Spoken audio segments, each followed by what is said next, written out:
అందరికీ నమస్కారం అండి. నా పేరు టిఎంబి బుచ్చిరాజు, ప్రధాన కార్యదర్శి association for AP pensioner settled at Hyderabad. నా పక్కన ఉన్నది Shri K Nalini Mohan Kumar garu, president association for AP pensioner settled at Hyderabad. Shri M V Prabhakar Rao garu, EC member association for AP pensioner settled at Hyderabad. గౌరవనీయులు ముఖ్యమంత్రి వర్యులు శ్రీ నారా చంద్రబాబు నాయుడు గారికి, శ్రీ కె పవన్ కళ్యాణ్ గారికి, ఉప ముఖ్యమంత్రి గారికి, ఆర్థిక శాఖ మంత్రులు శ్రీ పయ్యావుల కేశవ్ గారికి, ఆర్థిక శాఖ ఉన్నతాధికారులకి, డైరెక్టర్ ట్రెజరీస్ అండ్ అకౌంట్స్ వారికి నమస్కారాలు తెలుపుతూ, ముఖ్యంగా ఈరోజు పెన్షనర్లు డిఎన్ఎస్ రిలీఫ్ రాక పెరుగుతున్న ఖర్చులని ఎదుర్కోలేక చాలా ఇబ్బంది పడుతున్నారు. మేము అసలు పెన్షనర్స్కి ఏ విధంగా ఎంత రావాలని అనేది ఒక షీట్ వేయడం జరిగింది. ఇది మీ ముందు ప్రదర్శించడం జరుగుతుంది. సుమారుగా 1835 కోట్లు 1/1/22 నుంచి 31/8/20 దాకా సుమారుగా 4 విడతల డిఏ బాబతు 1835 కోట్లు పెన్షనర్స్కి డిఎన్ఎస్ రిలీఫ్ ద్వారా ప్రభుత్వం బాకీ పడింది. ఈ బాకీని వెంటనే తీర్చవలసిందిగా ప్రభుత్వాన్ని కోరుతున్నాం. క్యాలిక్యులేషన్ కూడా అందాజుగా కూడా మీ ముందు పెట్టడం జరుగుతుంది. దయచేసి అధికారులు పరిశీలించవలసిన కోరుతున్నాము. ప్రభుత్వము ఎంతో ప్రజలకు రకరకాలమైన లబ్ధులు ఇస్తారు, అన్ని ఉచితాలు కూడా చాలా ఇస్తున్నారు. ప్రజలందరూ కూడా ప్రజల వెల్ఫేర్ దృష్టిలో పెట్టుకుని అన్ని సంక్షేమ పథకాలు అభివృద్ధి అన్ని ఇవ్వడం జరుగుతుంది.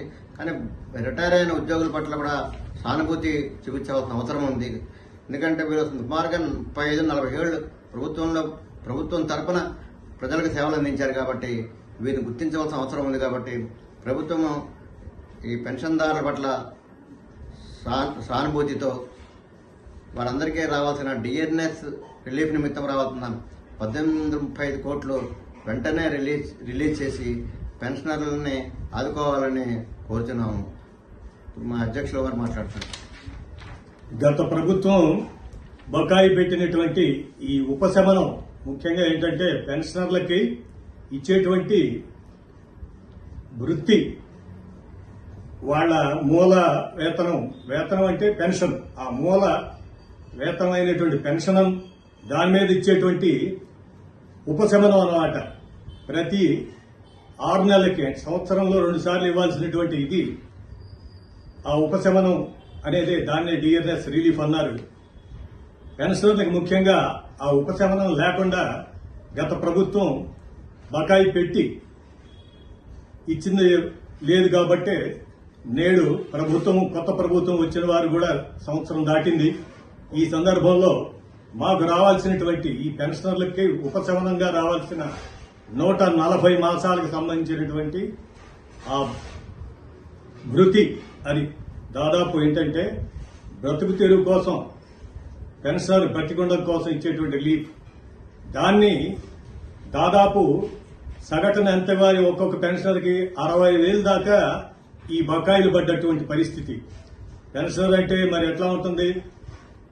90 ఏళ్ల వయసు ఉన్నటువంటి వాళ్ళు కూడా ఉన్నారు పెన్షనర్లుగా. మన రాష్ట్రంలో 3,60,000 మంది పెన్షనర్లలో మరి 90 సంవత్సరాలు 80 సంవత్సరాలు పైబడ్డటువంటి వాళ్ళు కూడా ఉన్నారు. కాబట్టి వాళ్ల జీవితం ఎట్లా వెళ్లబారుతుందో ఏమిటో అనేటువంటి ఆ ఉపశమనం కోసం దయాదాక్షిణ్యాలతో ప్రభుత్వం వాళ్ళు వీరి రక్షణకు వచ్చి వెంటనే మరి దాదాపు 1,835 కోట్లు బకాయి పట్టడం అంటే సాధారణమైనటువంటి విషయం కాదు.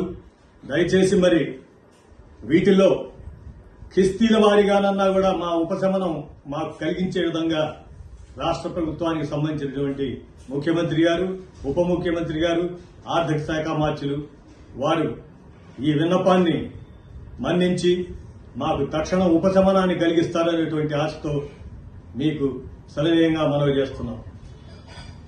ధన్యవాదాలు.